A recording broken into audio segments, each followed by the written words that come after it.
thanks so much for everyone for joining in again. It's great to have you. And Akshay, especially you, thanks for taking time out on a Saturday morning to spend time with us. I'll just take a couple of minutes to set context on our sort of broader program and who we are, and then we can dive right in. So the YLF is the youth forum of IMC's Chamber of Commerce. It's a chamber that's been representing the interest of Indian business and commerce for the last 100 years or so now.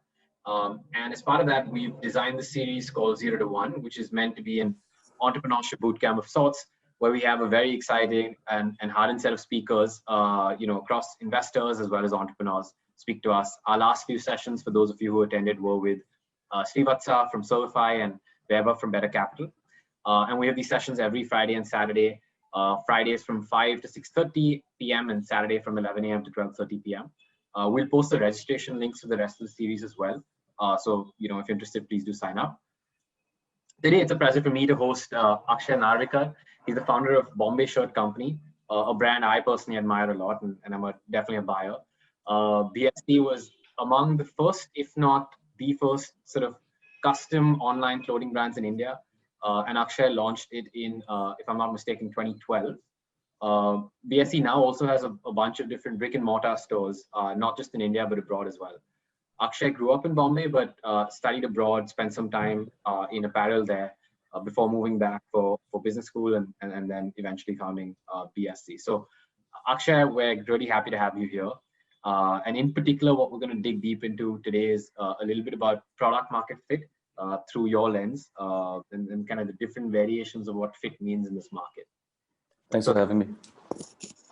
So Akshay, I want to start off with, and I want to kind of jump into different types of fit, right? People think about product fit, but there's an element of distribution fit, founder fit, almost investor and funding fit as well. So I'll touch upon all of these topics. I want to start with, how did you start this? Where did this idea come from? Was there any particular kind of spark, or was this something that you very sort of deliberately thought over time and then dove into? So thanks again for having me. I think the idea was a confluence of a few things, right? On the personal side, I was 29 years old. I was working at a private equity fund, but I always knew that I wanted to be an entrepreneur. But I also knew that if I started a business of my own, it had to be in a field that I knew something about. And given my past experience, I'd worked for 5 years at a big fashion brand in the US. So that's kind of where my background lay. But I didn't really have a fixed idea of what I wanted to do. On a more personal note, I had just moved back to India a couple of years before that. And I have an odd size, if you want to call it that. So I had to get all my clothes tailored, which meant that I had to go to the fabric markets and then pick up stuff and take it to the tailor. But I was very into the process, in that it wasn't a functional thing where I just wanted shirts that fitted me. I actually wanted to design my own shirts, and I enjoyed all of that. And when I did that and I'd wear them out, a lot of people had asked me, where I got it from and what brand it was. And, that started kind of like playing on my mind that, look, there's actually something to this, and I'm not the only one who's interested in this, right? And then, I did that for a few months, and then it became more and more cumbersome as a process to actually go out and go to the markets and take it to the tailor and wait for him. And, and the consistency wasn't always there. And so I said, look, I have to go online and see if somebody else is doing this, and just an easier way to do this, right? And I did, and obviously the search results, at least in India, came up empty. And so then it was like this whole like perfect storm of various things, wanting to start my own business, wanting it to be in an industry that I knew something about, obviously an area that I'm passionate about to begin with, the fact that other people are asking me where I got my stuff from. I said, look, there has to be something to this. The barriers to entry in a business like this are very low, right? It doesn't take a whole lot of capital to start a website, and especially in a made-to-order business where there's no inventory, it doesn't take a whole lot to get started there either. So quickly put together, I think it was 7 lakhs between a friend of mine and myself, and within 6 months of the idea, just got it off the ground. Okay, so there was sort of a need that you personally saw over time, and then that led to you deliberately thinking about it over some time. So, if I was to ask you from the first time this popped in your head saying, hey, there's actually nothing that serves my need out there, to when you actually went and started the business, how long was that period, and what were almost I know you described some of the steps, but what was the thinking that went into even making that decision? So in retrospect, I don't think it was long enough. I was just one of those guys, and I still am very impulsive, just eager to do things and do it fast and stuff like that. And maybe there could have been a lot more R&D that went into it. So while I had worked in apparel, I had worked in a women's wear brand, and so I didn't know a whole lot about shirts per se, right? And I could have done a lot more R&D before getting started. But I mean, to answer the question about what I actually did, it was focused on getting a website out there, right? So finding any technology company that would help us build it. It was not your cookie cutter website because it's got the customizations and sizing and all of that. But that took a few months. In fact, that was the long lead item. Going out and buying fabrics, which is our main raw material, that was easy because I was already doing that for myself. So that was the easy bit. Hiring tailors and the people who are actually going to end up making the clothes, also not very difficult, right? Between the contacts that I had, that was easy to do. What we didn't have the capital for is the machinery that you need to make a high quality shirt. And that's part of the reason later on why we ended up raising funding, etc. I believe from the very first day that to grow a trusted D2C brand anywhere, especially in India, a brick and mortar presence was required. But again, 7 lakhs was not enough to start that, right? So had to go without that to begin with. And like I said, I didn't know a whole lot about the shirt, what makes a good shirt and the processes that go behind it. But I just got started anyway. So, the first 2 years, I'd say, was a long period of time where there was a lot of iteration around the product, around what we do, around the distribution. And I'm sure we'll talk about that in a second. But yeah, I would say it's far from perfect. But from the time the idea seeded in my head to the time we actually launched the site, it was about 6 months. Wow, that's pretty quick, especially because it wasn't like a spark moment for you. It was something that kind of slowly came into your mind. So you mentioned something. Yesterday we spoke to Weber from Better Capital, and one of the things he told us is that his mental makeup when he thinks about investments or trends or things that he wants to get behind is often influenced a lot by what he's seen in the West because he spent a whole lot of time there. Were you at all influenced by brands such as Bonobo and things like that, which had just about gone mainstream in that sort of 2010, 2012 period? Yeah, absolutely. So you hit the nail on the head. So Bonobos is definitely a company that we paid a lot of attention to. Very similar in many ways in terms of the business model, apart from the fact that we were customized and they are not. But everything from the no inventory model to eventually us also, going into the whole guide shop distribution model, to the fact that men want to walk away from a store without something in hand, the obsession with service. So a lot of things that we picked from various brands. I think from a business model perspective, Bonobos is the one we looked at. But I think I looked at a lot of different brands who were good at certain areas, right? There were certain brands that were very good in terms of the imagery and the way they branded themselves, right? So if you look at a brand like Everlane, for example, it's really very clean aesthetic and kind of resonated with how we wanted to do things. So I looked at different brands for different things. Usually in the West, of course, there's great Indian brands as well. And I tried to sort of, pick the best of each and make that our identity over the course of time. And Indians, and I've heard podcasts where we speak a little bit about this previously, but Indians are used to kind of buying custom clothing, right? In fact, even on turn of the millennium or even later than that, there wasn't much fast fashion going on. Like the average Indian was going and taking cloth and getting that stitched. So it's not a concept that was new to us or we had left behind a long time ago, right? So that both I kind of perceive as an opportunity for your business, but also almost as implicit competition. How did you kind of look at that? Did that influence you at all? Were you unnerved by that, or did you see it as an opportunity? It's definitely an opportunity, right? So it's very much a fragmented market. There are hundreds and hundreds of tailor shops in every city. I think every person or at least every male has their go-to person or go-to tailor who they went to for all their clothes, and generations followed, right? But like I said, it's very fragmented. I think even in terms of what it takes to make a really good shirt, and I learned that the hard way, obviously, in terms of the machinery, etc. That it's not affordable by your average tailor shop. I think the selection of fabrics and the raw materials that you're offering the customer, obviously, every tailor shop is going to be limited to what he or she could offer. So I saw an opportunity to have a more consistent delivery method, more choice. And to package that all together, most importantly, under a brand that stands for a certain level of trust and promise. So I looked at it as an opportunity. If you look at the incumbents who were doing this in a branded fashion, there were a couple, but even they hadn't kind of scaled to the heights that some of their own ready-to-wear brands had scaled to. So I said, if I get it here early, and that's part of why we rushed the 6-month launch, is because I did see some value in being the first sort of now nouveau brand in the space and getting some traction from that. So I saw it as a massive opportunity, and the faster we could get to that, the better it would be for us. And you mentioned some competition. So there were the likes of Raymond's and Arvind, etc., who were thinking about this or had sort of made some moves in this space a little bit. Obviously, in some ways, much larger brands, already established with capital behind them. A lot of budding entrepreneurs, when they think about their ideas, they'll always look in the market and be like, oh, is there something already there? And that sort of unnerves you a little bit, especially if it's something which already has a brand name behind it, has capital behind it. Did that unnerve you at all? How did you actually think about that? No, so it doesn't. So I think at a very broad level, I don't mean this in an arrogant way at all, but I don't really look at competition or track it at all, even today.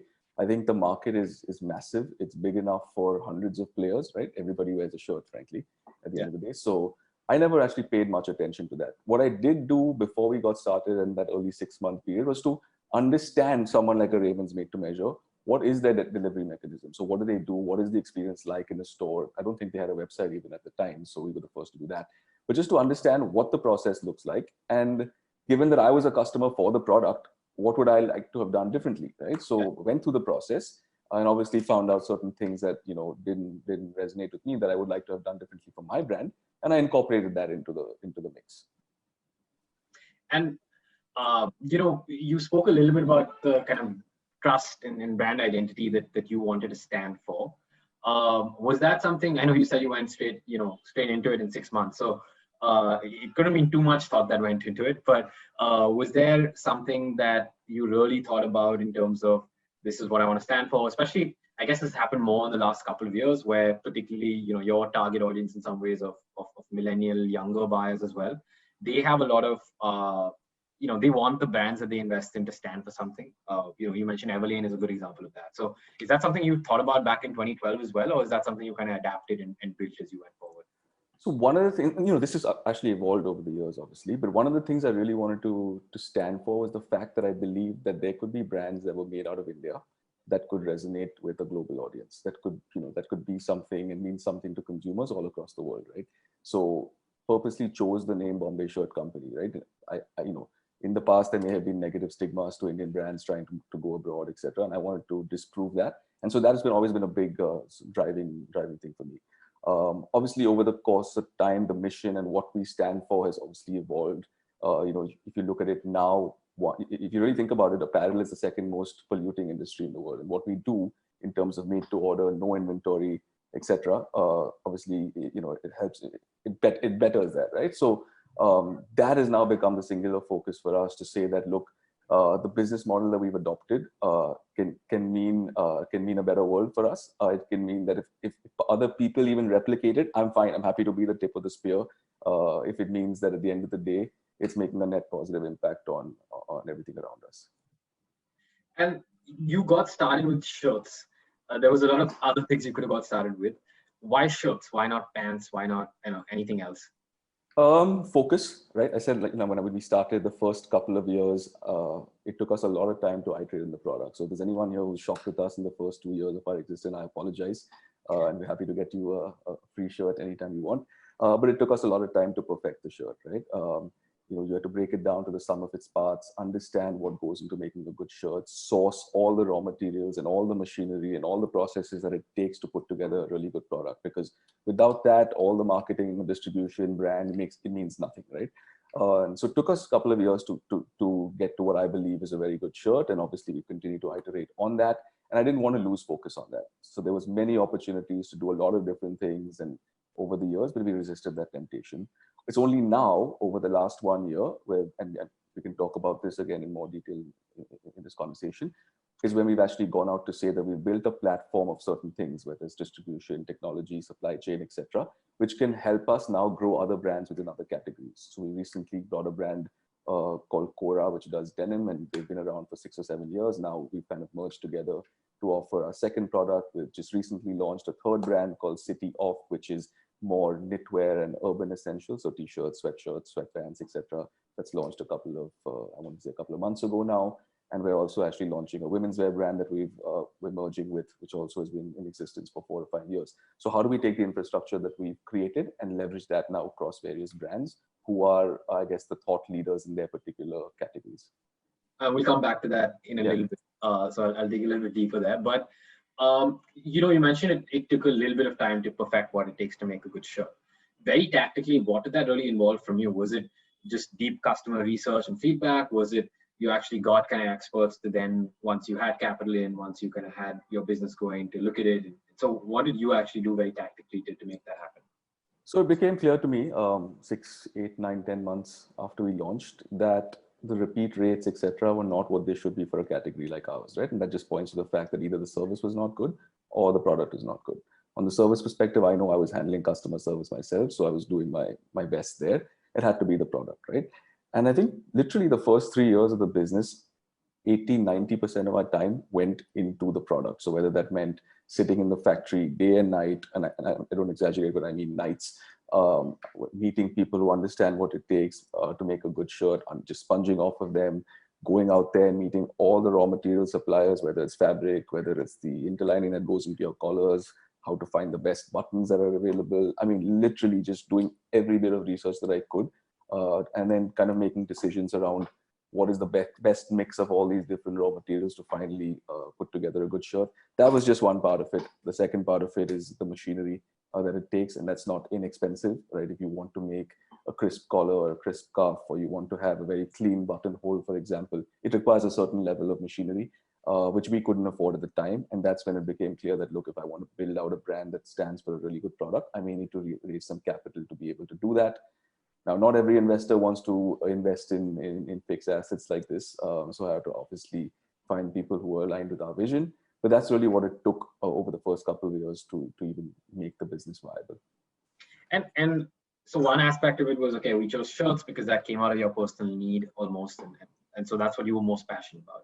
And then you did all this research and R&D and kind of figured out over a year or two what makes a really good shirt. But how do you actually think about what's curating what is relevant for your customers, right? Because that's an entirely different thing. There's one aspect is I'm going to produce something that's great, but you need to design something that's interesting and relevant for customers as well. And especially at that stage where fast fashion had just about kind of gone mainstream, particularly in India, where everyone was now suddenly wanting to buy at Zara and things like that.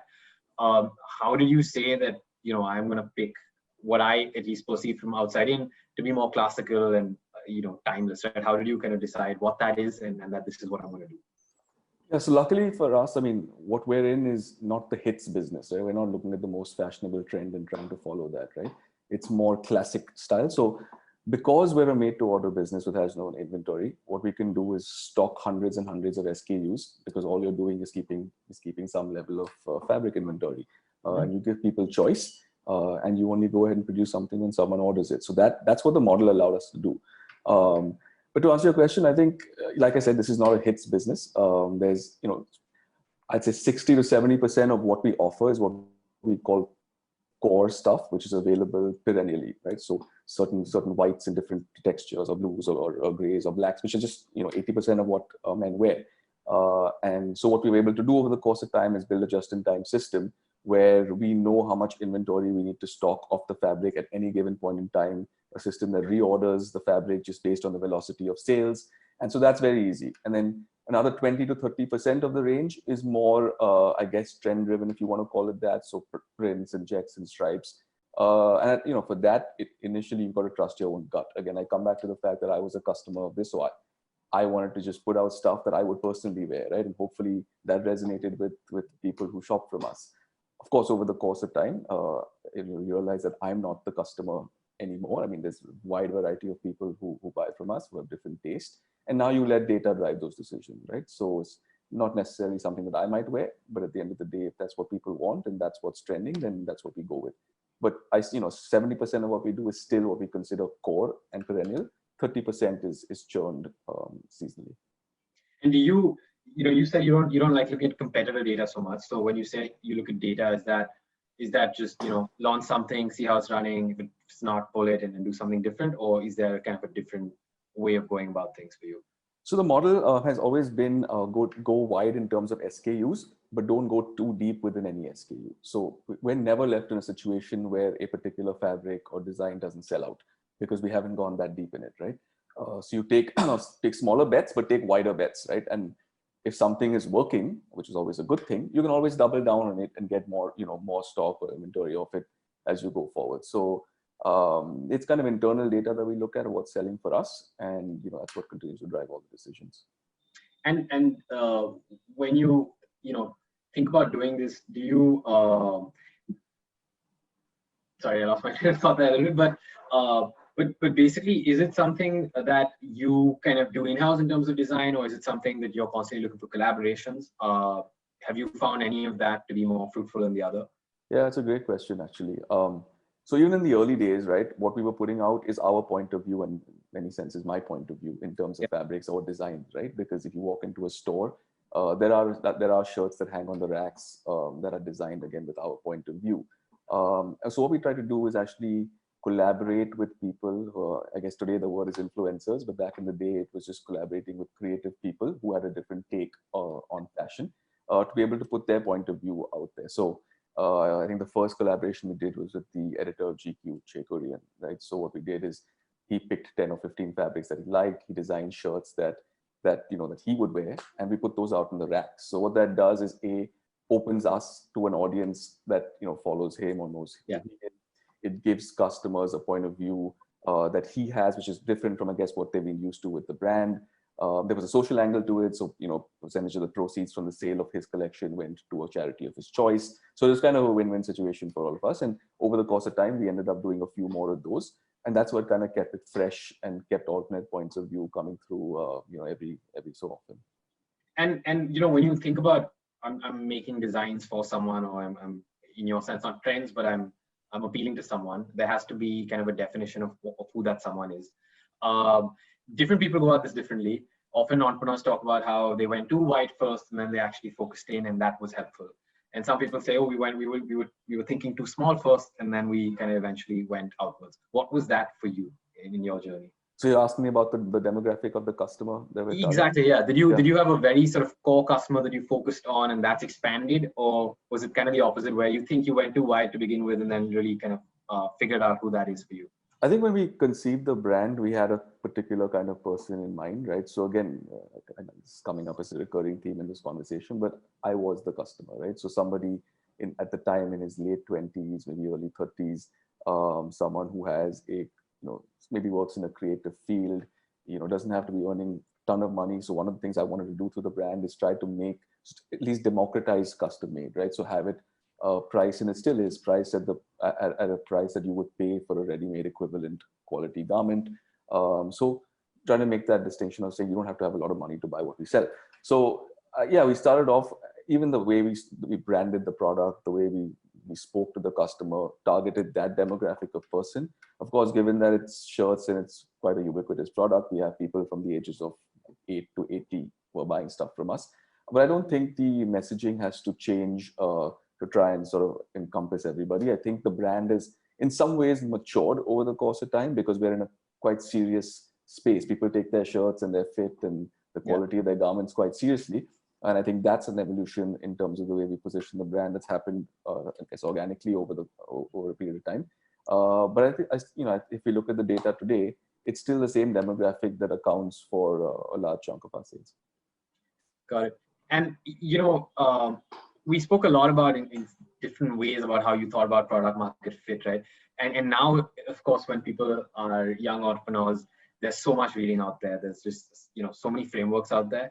When you got started, was this something you thought very deliberately about? I know you came from a private equity background, so maybe you did, but or was it something that was just kind of mental muscle that you were doing these things? No, I didn't. So there was no framework in my head. It was just literally, I wasn't taking no for an answer. Like, I'm a customer. I believe that this is something that people need. Even if they don't think they need it, I'm going to make it a compelling enough proposition for them. And they will realize that they need it, right? So no mental models, to be very honest, just putting it out there and just being really confident that over time this will pick up. And I was in it for the long game. I wasn't expecting, a 2-year turnaround and to be this massive unicorn. That wasn't the reason why I was doing it. So it's still a journey, and we're still educating people on why they need it. But yeah.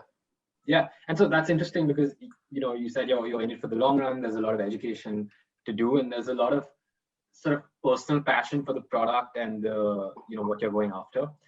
Does that influence how you build out your team around you? Because you said there's a large amount of customer research that goes into this, but there's also a certain amount of, like you said, I pick what I would want to wear in some ways and then see how that tests out. Is that what you look for in your team? Is that therefore hard to then find folks who can align exactly with that vision? Yeah, so this is again also evolved over the course of time. When you start in the early days, you're doing a lot of it yourself, and then very quickly, when things start picking up, you realize you need people around you.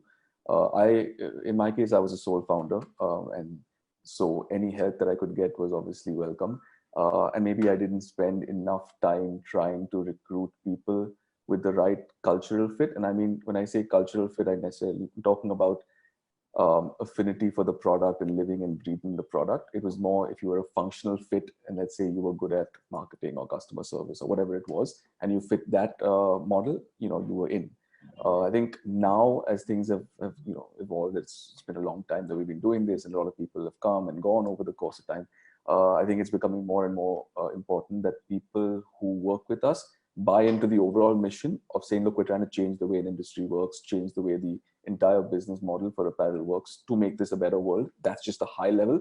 And then really resonating with what we're doing in terms of the brands themselves. Now it's brands, not brand. So it has to resonate across all the brands and what we do. And that's becoming a lot more important in the hiring process than even the functional skills. So I've started to believe that functional skills can be picked up. If you're smart, if you're inherently motivated to build a great company, all the functional stuff can be picked up. So it's the cultural stuff that matters a lot more at this point. And how do you test for that? Because I mean, it's easy to say that I want people to do this, and it's pretty easy, I would imagine, for folks to come in and say, hey, I'm very passionate about this. But how do you really test for that without kind of generating a lot of churn in your system? Because you realize quite soon maybe some folks aren't. Yeah, you're going to get it wrong 50% of the time. So I'm the wrong person to ask here because I've not perfected the art.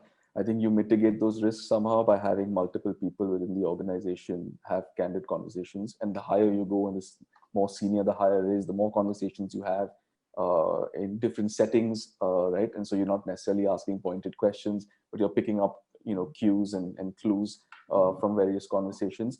And like I said, there's no foolproof way to make sure that everyone who joins you is portraying themselves to be exactly the same way. We've started to get it, hopefully, recently more right than wrong. So it's an iterative process, and it's probably the hardest thing of running a business is making sure you're surrounding yourself with the best possible people. In some ways, Akshay, you were actually quite early to what is now pretty much a trend, not just in clothing and apparel, but even in software, if I might say so, which is this like trend of personalization, right? Everyone is trying to find custom fit, find personalized things to target you with. Was this a conviction that you had only around clothing when you started, or was this sort of a macro conviction and clothing happened to be a passion of yours and that's kind of how you got into it? The latter. So definitely a macro conviction. You look at any industry right now, everything is moving towards personalization, whether it's your travel, your car, your clothes, your home, right? So everything is being personalized. And I just saw this as being the way of the future when we started. And I still believe that this is the only way forward.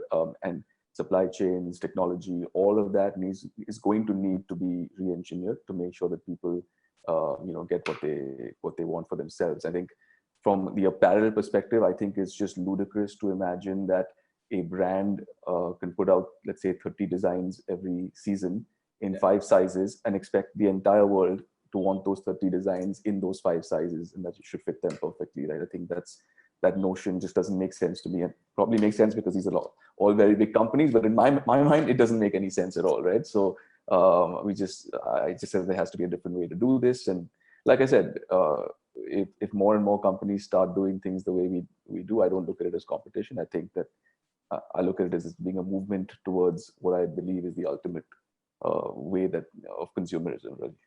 And if I was to, ask you, is this a way, because there's a lot of entrepreneurs or budding entrepreneurs or folks who want to be entrepreneurs, right? Who would be like, I don't want to work a job. I really want to kind of build my own business. I just don't know what that right idea is. Is this almost the template that you would advise folks to think about? Like, what are your broader macro convictions on kind of trends and things that you would want to go after, and then find passions of yours that kind of fit that macro conviction, and then that's where you kind of go in to build. Or is it really? I mean, it's easy to speak, but it really has to kind of be that spark that comes to you. Yeah, I mean, there's two sides to this. One is that if you're not working on a problem or a service or a product that you actually deeply care about, it's never going to stand the test of time, because any entrepreneur will tell you that it's ups and downs constantly. And unless you're like driven by a much larger mission or a much larger goal, you're going to give up very easily.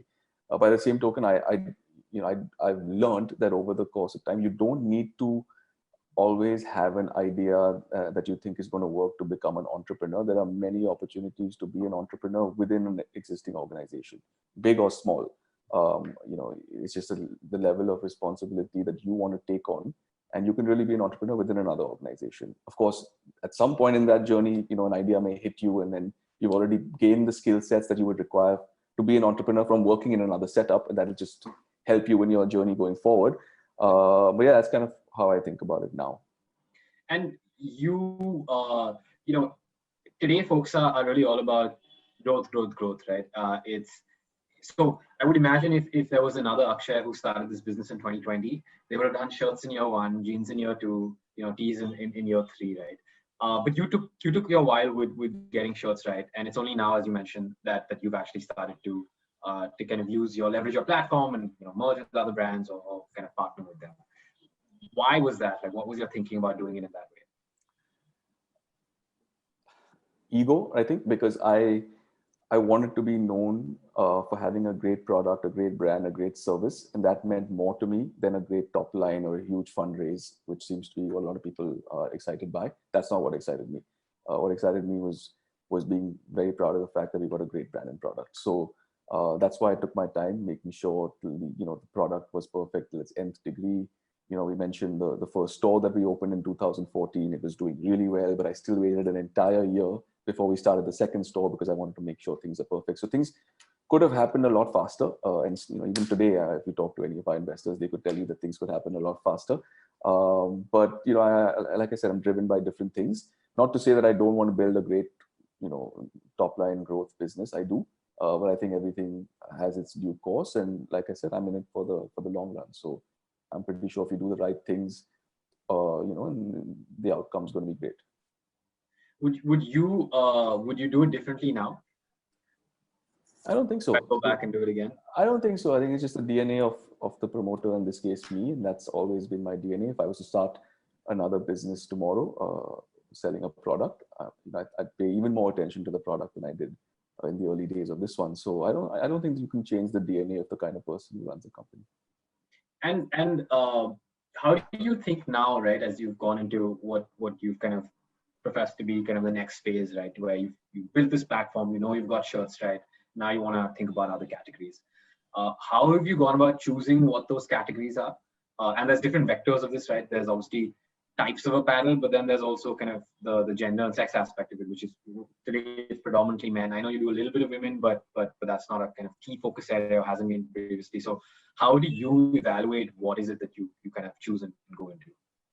So I think the genesis of the thought was, hey, look, we've spent now almost 9 years building out what it takes to build a custom shirt company at scale. And there's 3 things to that, as I touched upon earlier. So one is building the technology that it takes to be able to have this sort of automated supply chain and linking to the customer and the data and all of that. That's been our biggest investment over this course of time. The distribution, we've got 13, 14 stores across the world now, and obviously online distribution as well. And so that is really kind of and supply chain itself, right? The ability to actually produce custom-made stuff at scale. There's no blueprint for it, right? There's no one we could copy and say, look, this is how it's done. This is how you make, thousands of pieces. At every piece is different. There's no one to learn from. So we made mistakes. Obviously, we've had to learn processes as we went along, invest in machinery and things like that. So we've kind of realized that over the course of these 9 years, we figured out these 3 things. So and in talking to other entrepreneurs who built brands in different categories, so Cora and denim is an example there. There are these same challenges that everyone's going to face. So rather than say, look, you're going to go through the same issues that we went through, have to raise the same capital, why don't we merge, come together, and leverage what we already know. You know denim and jeans better than I will ever know it. And putting two minds together, leveraging all of this means a better outcome for our customers, because now they have a one-stop shop for everything that they need, right? And it's not like Bombay Shirt Company is just gonna, because we can, start a denim brand tomorrow. It's like you wouldn't go to Domino's and buy like burgers, right? You would only buy pizzas from them. So you find complementary brands that are really good at what they do, that have a niche audience, that love what they do, but just needed the infrastructure around the three things that I spoke about to be able to scale. And that's kind of how we're thinking about it right now. And is this, is this something where you're acquiring these brands, or is this more a partnership or a mix of both? Yeah, acquisitions. Okay, the acquisition. Yeah. Is there analogs for this having happened in the DTC world elsewhere? What you're trying to kind of pull off? Not to my mind. Like the way I look at it is that you look at brands like, big brands like LVMH, right? So Louis Vuitton has multiple brands under their portfolio, but I don't see any synergies really that bind them together, right? They all run as separate entities just under one big holding company. And my view is that in a digital world, there are so many synergies that you can have on the back end, or even the front end for that matter, through the distribution. So, just next week, actually, our Bombay Shirts website is now going to have the other brands on it. So you're basically driving traffic to one location, and you can leverage the same ad spend, etc., and get a much higher return on investment. So I guess what I'm trying to say is that I haven't seen it yet, to be honest, this multi-brand digital strategy. And I'm sure we learn a lot about it as we move forward. But in my mind, the blueprint is quite clear. And Akshay, do you consider yourself a technology company? We spend a lot of time, effort, and capital on technology. In fact, our largest, salary base is our technology team. But it's one of those things where everything has equal weightage. We're also building brands. We're also manufacturing. We're also running a store operation, right? So there's multiple areas of focus. So to call ourselves just one thing, I think, is a disservice to the other functional areas in the company. But definitely none of this is possible without an investment in technology. And because I asked that because there's a lot of emphasis on that these days, right? Because of the, as an entrepreneur, the multiples involved when you're tagged as a technology business. Most recently, we saw how that didn't work out in the case of WeWork.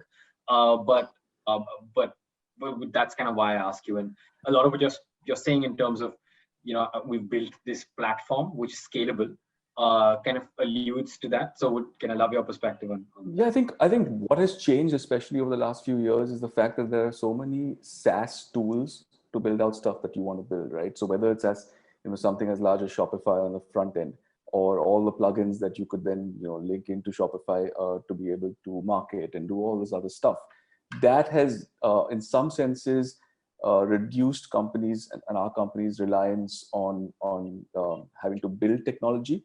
But for what we do, given that it's custom made and there's no ERP system that supports that, that's kind of where we focus on building the technology. So on the back end. So how does an order that gets taken online or in a store or even abroad flow into the supply chain, starting with the raw materials to actually the manufacturing of it, to the logistics of it, and syncing back to the customer, and how do we derive data from that? That's where we've really spent our time in terms of building technology. Stuff that other companies have built better than us, like Shopify has built a much better front end than we could ever imagine building, right? There's so many marketing tools that other companies, that's their only thing they do. They're building a particular marketing tool. So why build that ourselves? So it's trying to understand what technology we build that actually create value and hasn't been built before, versus let's be humble and say, look, certain things have just been built better by other people, and let's just pay a SaaS fee and go ahead and use those. So then that mix is very finding that optimum mix is hard, but then that's what we get paid to do, is to make those decisions, right? And then how how do you look at scalability in a business like yours, right? Because to your point, there's certain modes that you're searching for, or things that you think you can do better than others and that you'll invest behind, right? So that is making the best shirt, for example, or building the best supply chain for custom, or building a brand that people resonate with. That's a lot of things on your plate, and a lot of things that you need to kind of think about that. Sorry, I lost you for a second. Can you just repeat that? Yeah, sure. So I said, how do you think about scaling a business like this? Because you mentioned about investing behind things where you can build a moat, and you mentioned a couple of different things actually. You said, I want to build the best shirt, I want to build the best supply chain to make a customizable shirt. I want to have the best service, and I want to have the best brand in this type of space. So that's a lot of you're focusing on, and a lot of things that are actually quite sort of resource heavy in some ways in terms of the manpower you map to that. So how do you think about your business being scalable and taking that upwards? Yeah, that's a great question. I think, as I mentioned earlier, the barriers to entry in a business like this are very low, right? Anybody could start this tomorrow without a whole bunch of capital or even a whole bunch of know-how, just like I did, right? I think to get to a certain level of scale is very hard, and a lot of people will unfortunately fail in that. Once you get to a certain scale, when you've built a certain level of trust with the user base, remember, this is a heavy repeat business, right? A large chunk of our sales every day come from people who've already bought from us before. So once you're able to get to a certain sort of base corpus of customers, it becomes a lot easier. Then it's more about fine tuning, refining, etc. And the deeper you go into that, whether it's supply chain and all the learnings that you get literally daily as you move along, it's very hard for somebody else to replicate that right now. That's what I consider to be a moat. So when we talk to investors and they're like, what's the one thing that's different about your business? It's very, very difficult to answer that question because there's hundreds of things that you do across all the functional areas that you spoke about that make us do things in the way we do it. So, and that incremental grind, I guess, is what make that moat around your business. So almost the execution of a pretty damn complex value chain is really what your moat is. Exactly, because there's so many functional areas that matter at the end of the day. How do you keep your pulse on every single one of those to a very high standard? And it's very difficult, right? There's always going to be issues and things you can't control. But if you can do it 95% of the time and accept and be humble when it goes wrong, I guess that's what it's about. You mentioned interesting things saying that barriers to entry are pretty low. I would say that they've gotten almost lower since you started the business, right? With things like Shopify and Dukaan becoming more mainstream. Exactly. And how have you thought about that? And is that partly why now you started to think about, I need to do more categories. I need to kind of figure out the right guys and get them part of my platform and give them that value prop as well. So the flip side of barriers to entry being low is that competition is high. Anybody can start a food delivery business. Anybody can start a clothing brand. Anybody can start a home bakery. So how do you get noticed, or how do you have a value proposition that makes consumers come to your brand versus somebody else's brand? So that's the flip side of all these barriers being lowered. So while in categories, we are going to seed brands in categories where, let's say, an acquisition doesn't make sense because there's no brand that resonates with us or at the scale that we want it to be at, etc. The only way that, even for us, given the experience in the industry, that it makes sense is because we have a platform and a distribution that already has a certain number of consumers coming to it. But even for us to start a brand new business from scratch and expect that it's going to take off would be hubris. Like, I don't think that's going to happen. So building off the platform and leveraging what you've already spent a lot of time doing, I think that makes a lot of sense for us. And what aspects of the platform are actually transferable, right? Because with respect to a product, I'm pretty sure like the level of perfection that you've kind of endeavored to go with your shirt, if you were to apply that to different types of products, take jeans for an example, it's going to be a whole different set of folks that you need to talk to, different, maybe not the supply chain, but at least the raw materials and things like that, right? So how do you think about like coming back to this aspect of scaling even with this construct? Yeah, I think the number one driver in deciding to partner with somebody is the promoter of that brand or that company's passion for the product and knowledge for the product, right? So again, I come back to the example of Quora and Shyam. Shyam is the promoter and founder of Quora. He has spent 20 odd years working at Levi's all across the world, then came back out of passion, started Quora. He lives and breathes the brand, right? And there's nobody I know who would know more about denim than Shyam would. So that's what he brings to the table. What we're offering him is to say, hey, look, we've built the technology that you don't need to go out and build. We understand how the manufacturing can work at scale. We already have so many stores and a web presence that drives a certain amount of traffic to it every day. So don't go ahead and build all of that stuff. Tell us what you know, we'll tell us what we know, and hopefully that meeting of the minds results in something really big. Got it. And if you can do that across multiple categories and multiple brands, then obviously that's the aim. I'm gonna talk a little bit about something related but a little bit different. You're from a private equity background, but you've taken a very interesting approach to capital raising, right? Flying in the face of what's happening in the last 10 years, at least, especially in the last 3-4 years. you've actually been really, capital efficient, and very careful about how you raise money and how much you raise. Why is that? Again, it comes back to the fundamental motivation that I was in this for the long run. I wanted to grow at a certain pace because I was more keen on building a solid product and brand than I was on valuations and an eventual exit for the company. So every time we raised money, it was a very defined purpose. Like I knew exactly what I wanted to do with the money, which obviously meant shorter fundraise cycles. So we would raise every, I would say, 18 months on average. But we raised smaller check sizes to be able to execute on what we wanted to do in that 18-month period. Once we were able to prove that, obviously the value of the business rises exponentially at that point. And then you raise the next round at a much higher valuation. So I don't know if I go back, I don't know how the dilution would have played out. And frankly, I don't really care at this point. But that was a conscious strategy to say that let's keep taking money and execute on what we want to execute in a certain time frame. It's only a year and a half ago, where we raised a larger institutional round from Lightbox Ventures. And even that was also because I had great comfort with the folks at Lightbox and sort of aligned on the vision and mission of what we're trying to build over here, and which sort of made it more comfortable to take a much larger round of funding. And today, and I'm going to probe you a little bit on this, because today, and again, Weber, the session we did yesterday, said a very interesting thing. He said today capital is a moat in some ways in a lot of these businesses.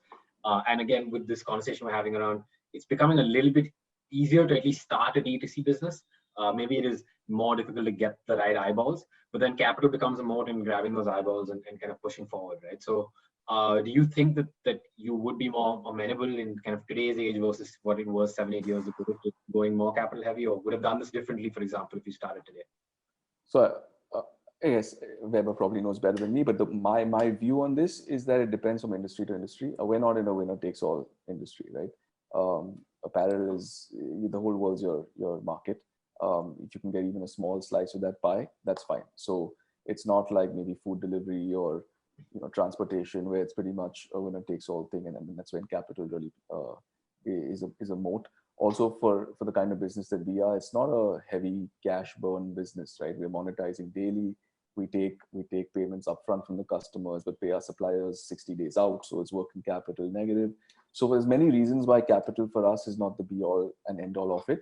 Of course, if you're trying to get the dominant position in the market, regardless of how big the market is or how fragmented it can be, that obviously helps. And so that's when we have to calibrate to say, okay, and that's kind of the only time I really look at competition to say, okay, look, is someone scaling faster than us and going to have more share of mind and eventually wallet than we would, and then calibrate our fundraisers accordingly. That hasn't really happened in the space we are. It's still not a very mainstream thing, custom made. So it's not been the biggest concern for us. And was it, in your fundraising process, was it hard for you, or was there always a lot of interest in the space? Or did you really have to go and educate investors that, this is interesting? And it's because people think about apparel and they think very differently about the kind of working capital requirements and things like that, right? Whereas what kind of saying is that the way you set up your business with custom, it's completely different. So does that take a lot of explaining? Was it hard initially, or were there people who were kind of bought into the vision? I'd be lying if I said that it was all very easy and we were able to raise funds quickly. That's not true. We've had meetings over the years with pretty much every VC that there is around here. But when someone believes, they really believe. And I've been really lucky to have found a core set of investors who've had like unwavering conviction from the first time I met them. And so even through the tough times, and I'll be honest, I mean, for most fashion brands, COVID's not been the easiest time for us to function. It's been unwavering support from every one of them. So that's one of the things I'll say that we've got super lucky with. And in retrospect, maybe some of those no's were a good thing, right? Because the way that some of them wanted to build the business versus the way I have wanted to and have been allowed to build the business may not have synced up, right? So tough to raise funds, but I think there are people who believe in what you do, and when they do, it's unwavering. And you're alluding to what now people start calling investor fit almost, right?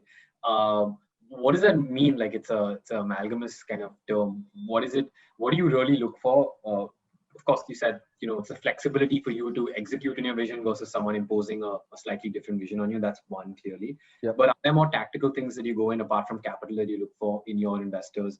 Whether that is synergies with some of their other portfolio companies or opportunities that they can work out with you? And how do you actually go about evaluating that when you meet with investors? Yeah, so different investors, I mean, apart from the softer side of things, obviously of being there for you, and many of my investors are now are friends as much as investors. So you lean on them in the hard times. A lot of them have experiences with other companies, portfolio companies of theirs, and so can tell you how to deal with a tough situation.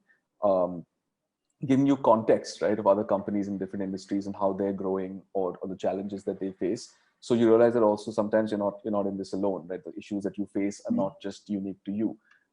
And again, as a sole founder, that some of those things are helpful to have those conversations and understand what else is going on. So there's a lot that lot that investors bring to the table. But again, it's about finding the right guys, because there are times when things are really tough and people can turn on you or demand a lot from you when it's not all in your control. And the patience that they show, almost like being a friend as opposed to being just a business partner, right? So that's really important as well. I'm gonna flip a little bit. We've been talking about the product, and then we spoke a little bit about sort of the investor fit aspect of it. I'm gonna flip a little bit to almost distribution fit. And I know you've had an interesting journey around here. We were talking a little bit before we got started with the session, and you mentioned you came into it thinking about it as a pure sort of online play, and then you said I put my first store in, right, in I think 2014 is when you said, and that was a changing moment for you. So can you talk us through a little bit of how you thought about distribution initially and how that kind of changed over time? Yeah, so this has been the most frequent, if you want to call it, pivot over the years, has been our distribution strategy. So when I started in 2012, it was kind of like everyone was starting a website, and this was the time that India was going digital. And so I said, look, I have to start an online business. And as I mentioned, nobody was doing custom shirts online in India. So that was the thing to do. I didn't know anything about scaling or growing a digital business, to be very honest. So when I started, it was a kind of a rude shock to me to realize that it's not just enough to start a website. To actually draw consistent traffic to it takes a whole lot of other things, right? And then given the kind of space that we're in, immediately there are two things that consumers find as impediments to doing it online. They want to know how they'd get their size right. They want to touch and feel fabrics, because how do you tell one white fabric from the other one, right? So realized, okay, that's something that digital cannot immediately solve. We started a home service where we'd send people home to measure you and to show you the fabrics, right? Came with its own set of challenges in terms of execution and consistency and all of that. And I happened to chance upon a property in Kalagoda, which is our first store. I had seen the property years ago. It was one of the most beautiful spaces I'd seen. And a friend of mine, who actually is the landlord, posted something on Facebook saying, hey, look, my place is for rent. Is anyone interested? And within literally 2 hours, I was at his doorstep negotiating the rate. And again, this comes back to our investors being so amenable to this. I went to them and said, look, this is not part of the business plan. I told you this is going to be an online business, but the space is beautiful. I think we can do something with this from a brand perspective.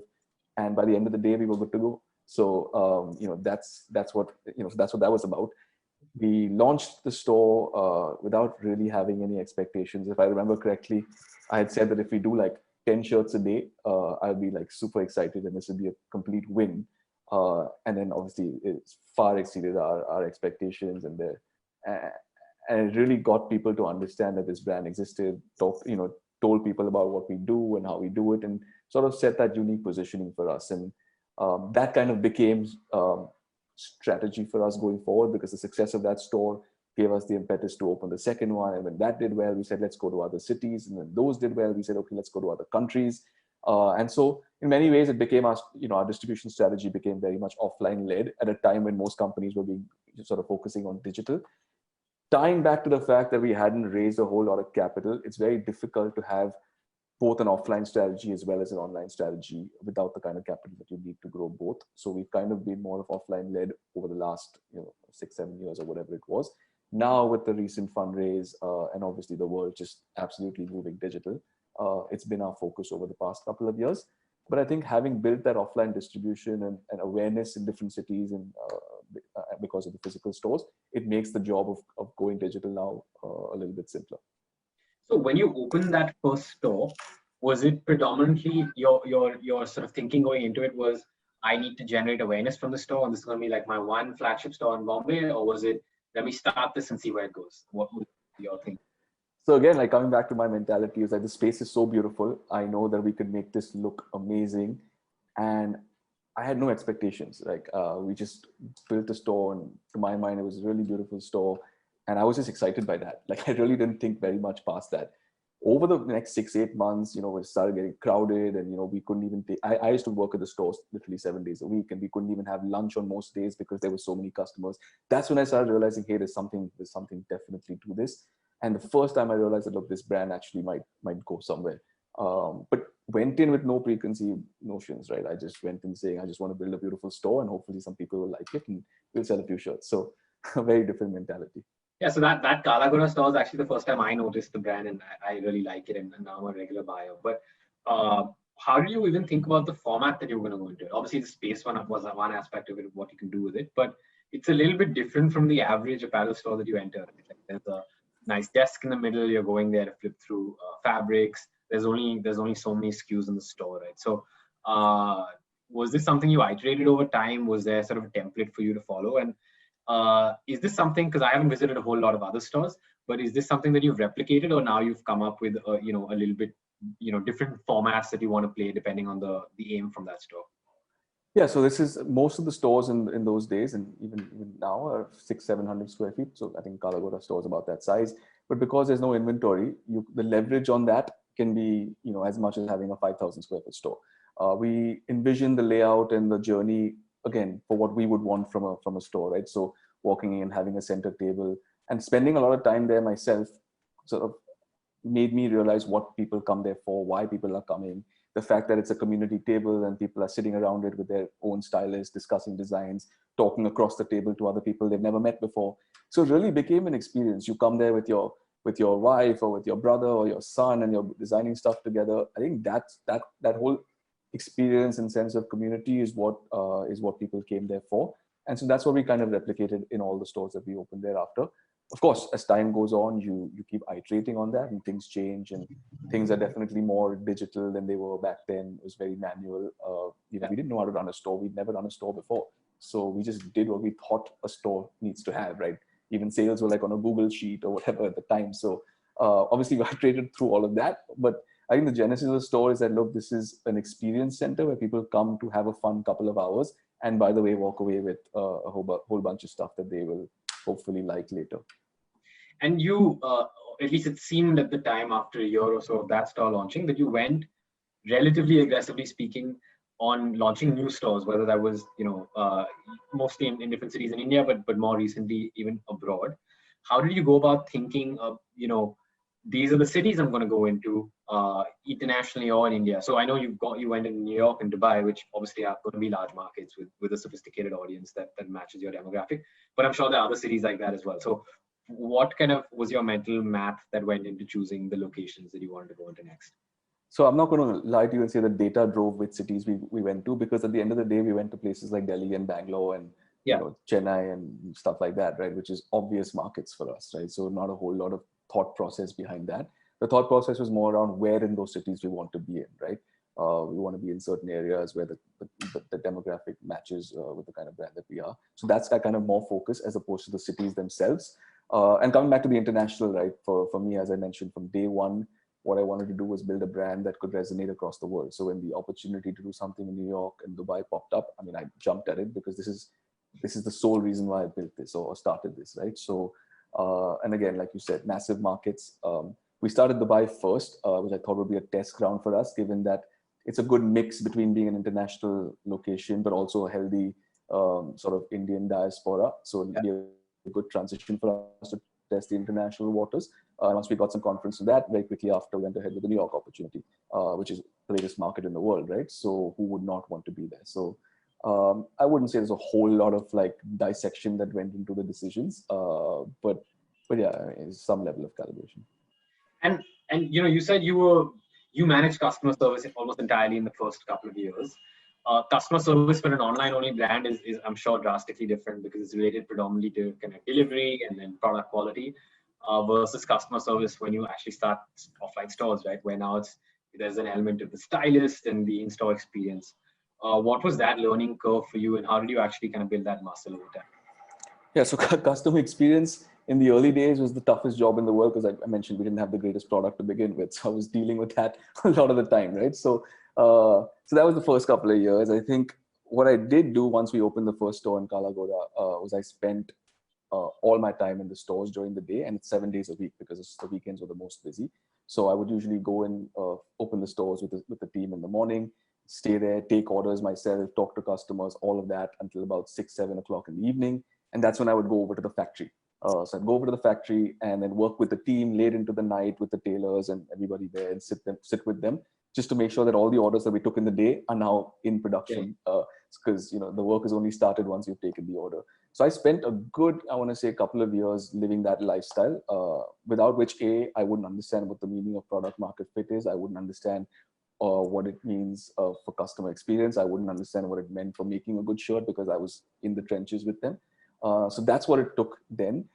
For customer service today, I think it's kind of pivoted, especially now given what's happened with COVID. My view is a little bit different, and we're trying something now that's somewhat, I guess, radical, is that we don't have a customer experience team sitting in our corporate headquarters like an army of people on the phone. We don't have that.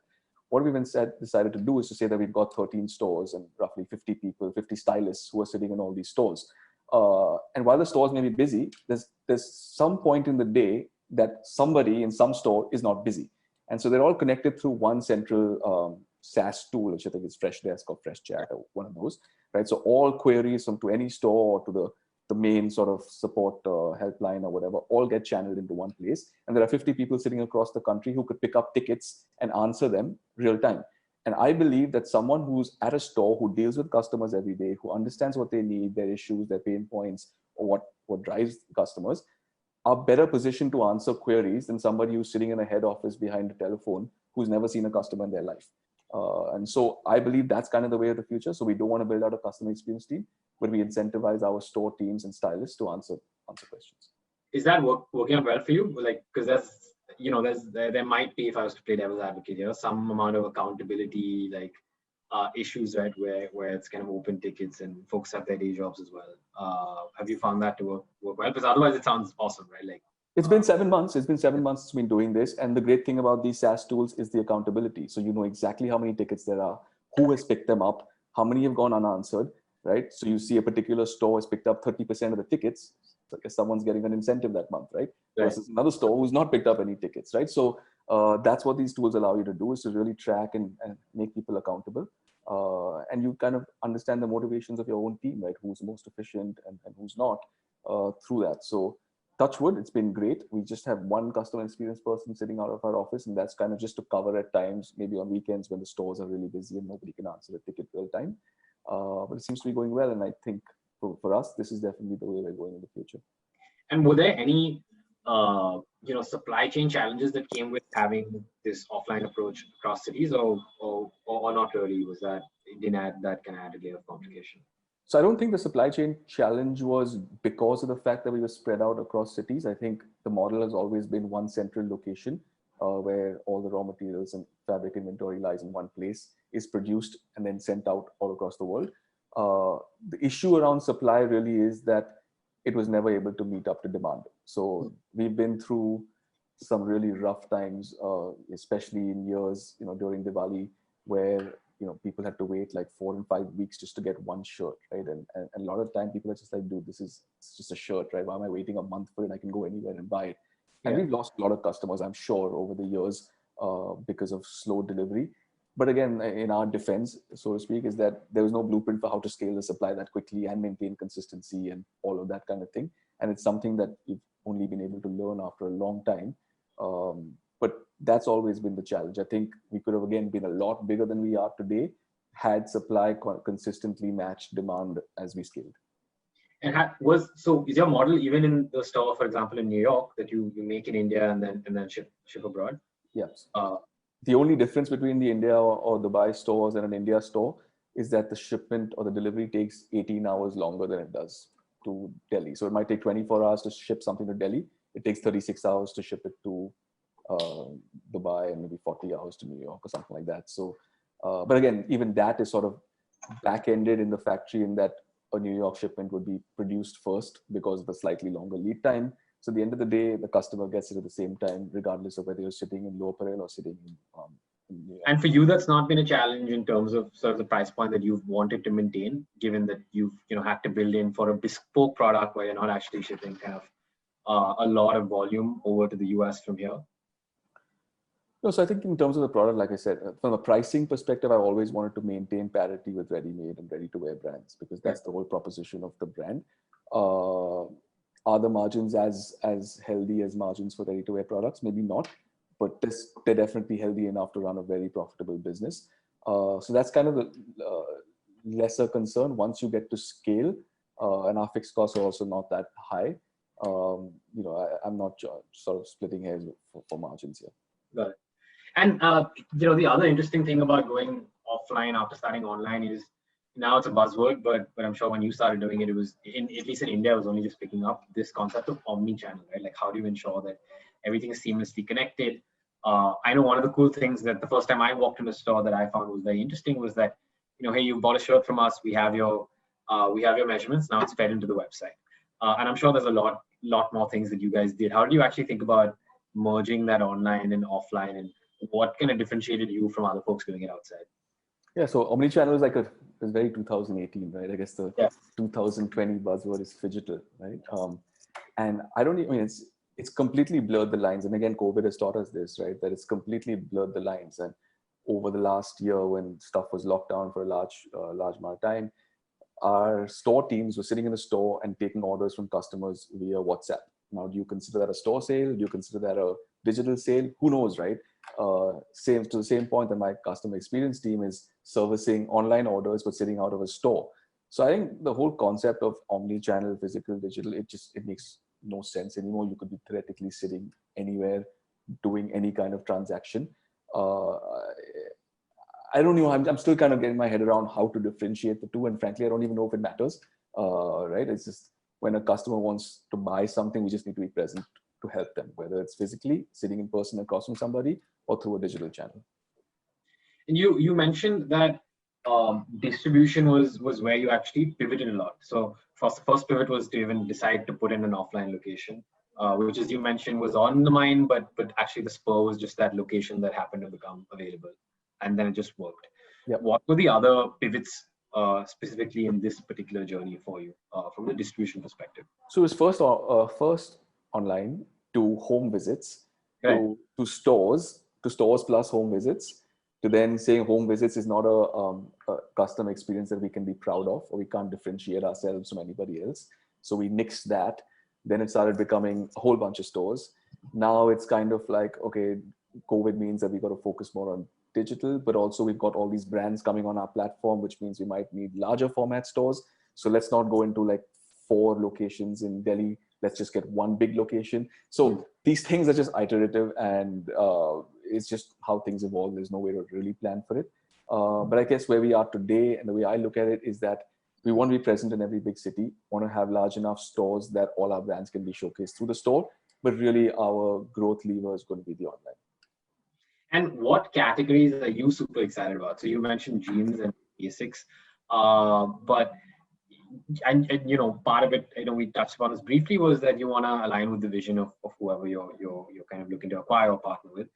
But I'm sure there are people out there. So how do you decide that I'm into kind of shirts, that's my core, now I want to ensure that my platform is leveraged for jeans and basics and something else? Like, what are the things that you're most excited about in the future in India? Just demographic trends. Right now, if you look at the workspace, it's becoming highly casual. For the few times that we've been going to the office every month, everybody's in sweatpants and t-shirts and hoodies and things like that, right? And that's obviously a huge trend, and people are feeling more comfortable to even wear that out in more formal settings, which is why we've launched our third brand in that space about 2 months ago now.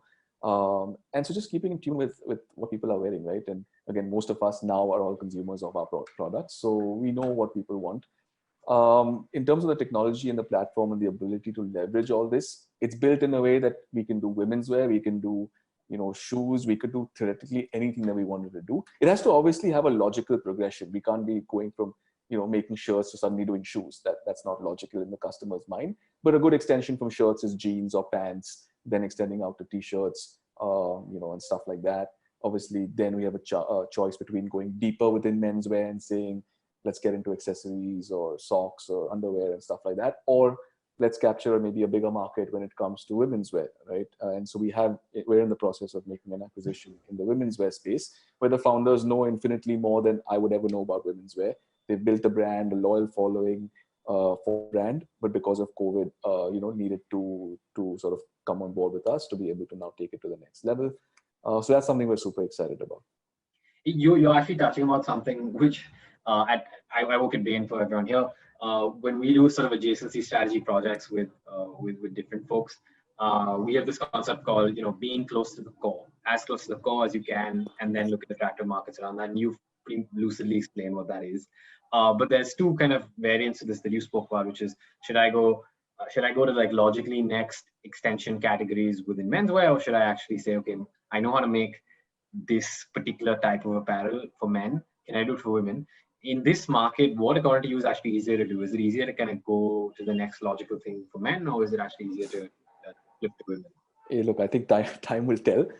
But really, it's about finding, at the end of the day, like I said, I know shirts, but I don't know jeans as well, or frankly, t-shirts, or even women's wear as well as somebody else does. So it's opportunistically finding the best partners in those categories, and then sort of making that merger. Because if I wasn't to find somebody in jeans, I'm not going to start it just for the sake of starting it, right? So there has to be some reason why people are coming to us, and that typically lies with the expertise of the person who's created those brands. So that's kind of the driving factor, more than just the need or the demographic need. That's sure, there's a need, but if I'm not the right person to service it, I probably shouldn't be taking it up. So, and the ethos behind all of these is going to be that it has to be custom made, right? Yeah, there are 3 or 4 sort of key tenets of when we bring a brand onto the platform. One is that it's custom made, so there's no inventory, no wastage. Has to be this has to be made to order, right? It may or may not be customized in terms of size. Like for example, if it's a socks brand tomorrow, I mean, how custom can you go with socks, right? You just can't. So that's still kind of fungible. Sustainability in terms of the production processes, the way it's made, the factory it's made at, the kind of materials that go into not just the product, but the packaging and all of that. There has to be a clear sort of provenance when it comes to that.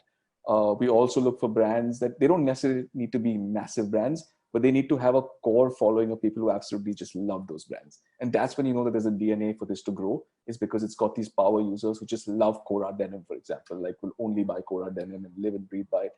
Those are the kind of brands that fit with us. Less than a brand could be doing 10x that revenue, but if it doesn't fit this criteria, then it's probably not the right fit for us. And how do you go out and find those brands? Is that very natural, or is that something you actually been focusing on? It's an organic process.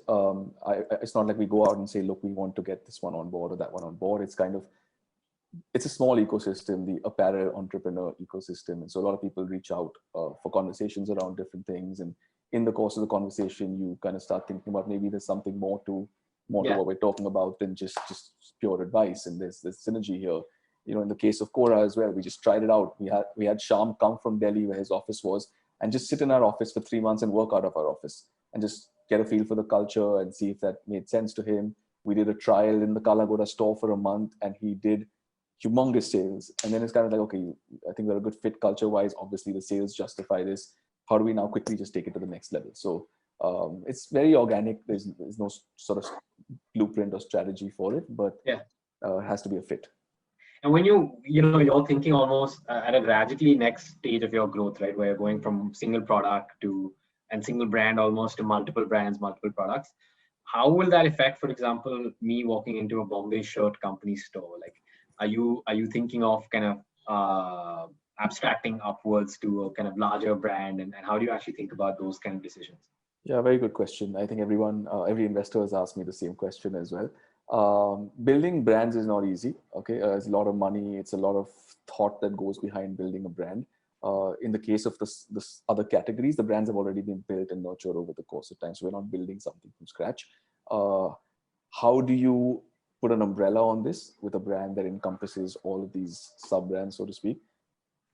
It's a lot of work, a lot of money, a lot of time, which I don't think anyone on the team has right now. Is it going to be confusing for people to walk into a Bombay shirt company store and see jeans and something else potentially? And that's incumbent on us to actually talk people through that. But I think at some point when things are stabilized, we will come back to considering potentially an umbrella brand that encompasses all of this. And one of the tenets obviously mentioned is custom.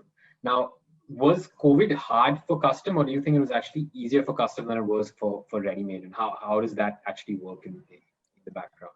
There's pros and cons. I guess the pro is that we had no inventory that we're sitting on. So it's not like other retailers were like now in a rush to liquidate stuff that might be aging and deep discounting and all of that kind of thing. We don't need to do that because we've got nothing, like zero sitting there.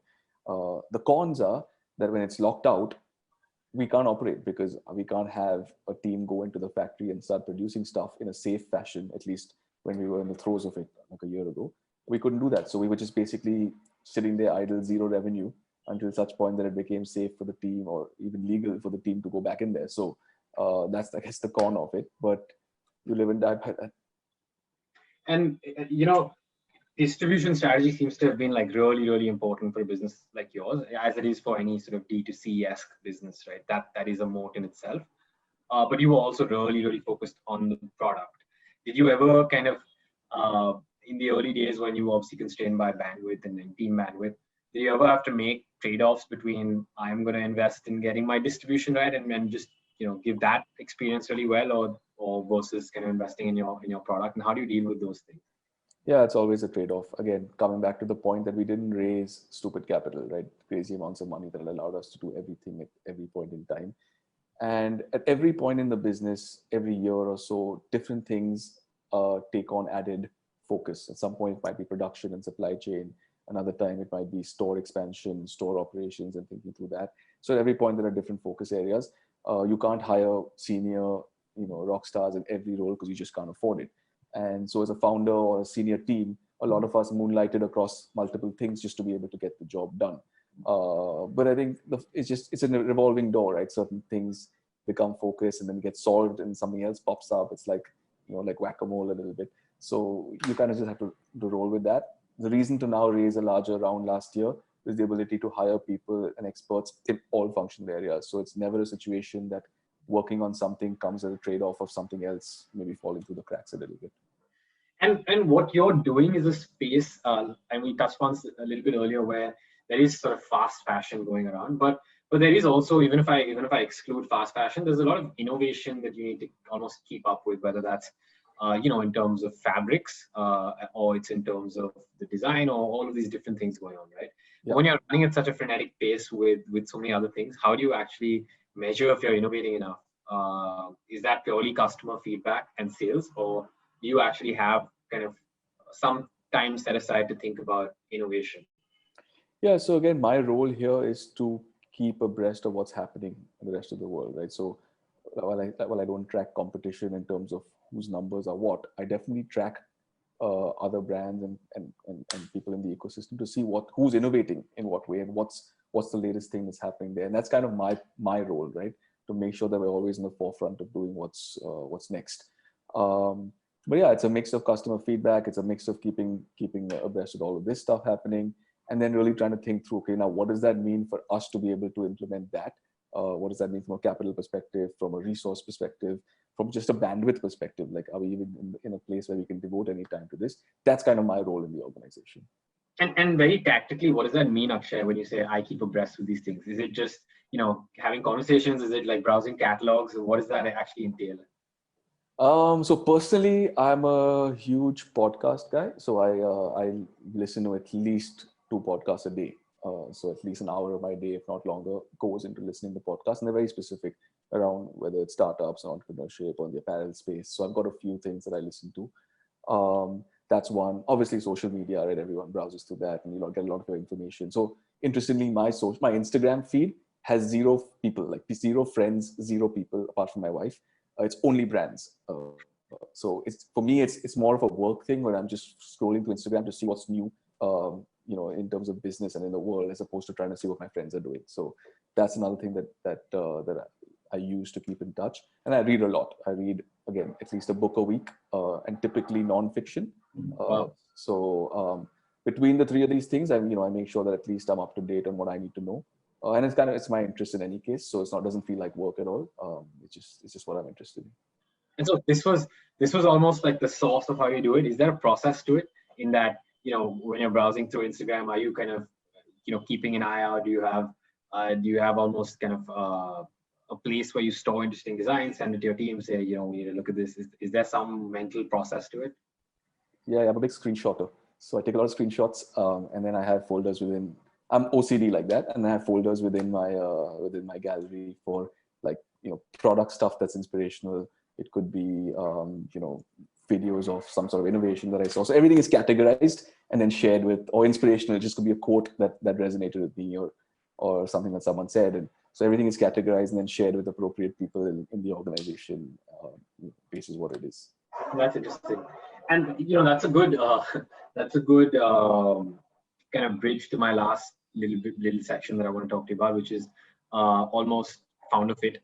So you mentioned even in this call, but previously as well, that if you want to be an entrepreneur, you just need to be passionate about the space, because there's a lot of ups and downs. Would love to hear your kind of thoughts about it, and really, a corollary to that question is, what in your opinion has been kind of the key challenges you've faced over your last kind of 8-year journey while building this business out?